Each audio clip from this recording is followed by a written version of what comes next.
بسم اللہ الرحمن الرحیم۔ السلام علیکم ورحمۃ اللہ وبرکاتہ۔ بندے کی توبہ کب تک قبول ہوتی ہے؟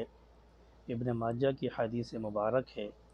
حضرت عبداللہ بن عمر رضی اللہ تعالی عنہما فرماتے ہیں کہ نبی کریم صلی اللہ علیہ وسلم نے ارشاد فرمایا، بے شک اللہ تبارک و تعالی بندے کی توبہ قبول کرتا ہے جب تک اس کی جان حلق میں نہ آئے، اس کے بعد قبول نہیں ہوتی، کیونکہ عالم آخرت کا ظہور شروع ہو گیا ہے۔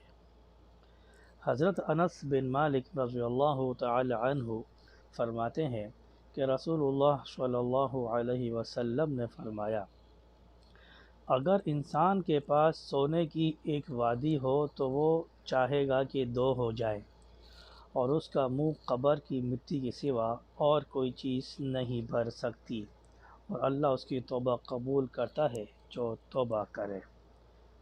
رواہ البخاری۔